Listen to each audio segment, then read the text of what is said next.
আল্লাহ তাআলা জান্নাতে যাওয়াটা শর্ত করে দিয়েছেন, রিদার রব্ব ফি রিদাল ওয়ালিদাইন ওয়া সাখাতুর রব্ব ফি সাখাতিল ওয়ালিদাইন। মা বাপ সন্তুষ্ট তো আল্লাহ সন্তুষ্ট, মা বাবা সন্তুষ্ট তো আল্লাহ অসন্তুষ্ট। কথা সাফ। তুমি নামাজ পড়তে পড়তে কপালে সিল লাগাই ফেলছো, কিন্তু তোমার মা বাবা তোমার উপরে সন্তুষ্ট না, তোমার আচরণে তারা কষ্ট পায়, তাহলে তোমার জান্নাতে যাওয়ার কোনো পথ খোলা নেই। নবী করিম সাল্লাল্লাহু আলাইহি ওয়াসাল্লাম স্পষ্ট বলেছেন, তারাই তোমার জান্নাতের দুয়ার, মা বাবাই তোমার জান্নাতে যাওয়ার দুয়ার। যদি তাদের কথা অযৌক্তিক মনে হয়, তুমি রাগ করে ঝাড়ি দিয়ে বেয়াদবি করে তাদের সাথে কথা বলার অধিকার। এখন কথা হলো, অনেক সময় তারা উল্টাপাল্টা করেন, একটু তাদের ভালোর জন্য তাদেরকে বকা দেওয়া লাগে, ভালোর জন্য বকা দেওয়া লাগে। ধরেন কথার কথা, বাবা ডায়াবেটিসের রোগী, তাও মিষ্টি খাবে, ওনার ক্ষতি হবে কিন্তু তাও খাবে। এখন তার ভালোর জন্য তাকে মিষ্টি খাওয়া থেকে থামাইতে হবে, তো কি করবেন? মিষ্টি ওনার হাতের নাগালে রাখবেন না, দূরে কোথাও রাখবেন, ফ্রিজে তালা সিস্টেম করবেন। এখন যদি বাপে বদদোয়া দেয় যে আল্লাহ আমার হুতে আমারে মিষ্টি খাওয়ায় না, তাহলে আল্লাহ এই কথা শুনবে না, কারণ আল্লাহ জানে হুতে বাপের ভালোর জন্য করতেছে। কথা কি বুঝাতে পারছি? কিন্তু তাই বলে আপনি বেয়াদবি করতে পারেন না, ব্যবহার খারাপ করতে পারেন না, শক্ত ভাষায় কথা বলতে পারবেন।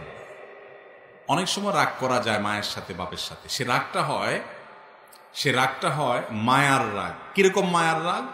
ধরেন আপনি আপনার বাবা মাকে বললেন, দেখো তোমার ভালোর জন্য আমি বলছি, তুমি নিজের শেষ করে দিবা। আপনি অস্থির হয়ে বললেন, কিন্তু আপনার বলা থেকে বাপ মা বুঝবে যে আমার ভালোর জন্য বলতেছে, কষ্ট পাবে না, বরং তাদের ভালো লাগবে ছেলে আমাকে মায়া করে। কথা কি বুঝাতে পারছি? তো এই টাইপের রাগ করতে পারেন। কিন্তু যদি আপনি বেয়াদবি করেন, চোখ রাঙান, শক্ত ভাষায় কথা বলেন এবং ধমক দিয়ে কথা বলে দমান, যেটাকে বেয়াদবি বলে, সেটা তাদের ভালোর জন্য আপনি করতে পারবেন। অনেক যুবকরা জিজ্ঞেস করে, বাপে নামাজ পড়ে না, মায়ের নামাজ পড়ে না, কি করবো? ধমক দিতে পারবো? আমাকে না, ধমক দিতে পারবেন না। নরম সুরে যতটুকু পারেন বলবেন, তাতে উনি মানলে মানবেন, না মানলে নাই। আপনি বেয়াদবি করার ইখতিয়ার রাখেন। কোরআনে আল্লাহ কেন বলেছেন, ইম্মা ইয়াবলুগান্না ইনদাকাল কিবারা আহাদুহুমা আও কিলাহুমা, তোমার মা বাবার উভয় অথবা যে কোনো একজন বৃদ্ধ হয়ে গেলে, বার্ধক্যে গেলে, ফালা তাকুল্লাহুমা উফ ওয়ালা তানহারহুমা, মা বাপকে ধমক দিয়ে কথা বলো না, উফ বলিও না, যখন তারা বুড়া হয়ে যায়, বার্ধক্যে চলে যায়, বৃদ্ধ হয়ে যায়। কেন আল্লাহ এটা বলছেন? তার মানে কি জোয়ান থাকতে মা বাবার সাথে বেয়াদবি করা যাবে? কি বলেন? আল্লাহ বলছেন যখন বার্ধক্যে পৌঁছায় তখন উফ বলিও না, ধমক দিও না। তাহলে এর মানে উল্টাটা কি বোঝা যায়? বার্ধক্যে যতদিন পৌঁছাবে না ততদিন পর্যন্ত কি করতে পারো? ধমক দিয়ে কথা বলতে পারো। আসলে কি তাই? কেন?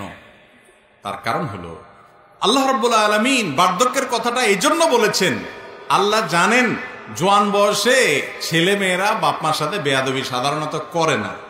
কারণ যদি করে, কানটা মলে ঘরের থেকে বাইর করে দেওয়ার ক্ষমতা ওই বেটার আছে, বাপের জোয়ান বয়স আছে এখন। ঠিক না? ঠিক। যখন বেচারা রিটায়ারমেন্টে চলে যায়, উপার্জন বন্ধ হয়ে যায়, কোনো পথ থাকে না, ছেলেদের উপরে ডিপেন্ডেন্ট থাকে, ওই টাইমটাতে ছেলেরা বেয়াদবি করার ভয়টা থাকে, যেহেতু তাদের খায়। এই জন্য আল্লাহ সাবধান করছে, ওই টাইমে তুমি কেয়ার করবা, ওই টাইমে তোমাকে কেয়ার করতে হবে।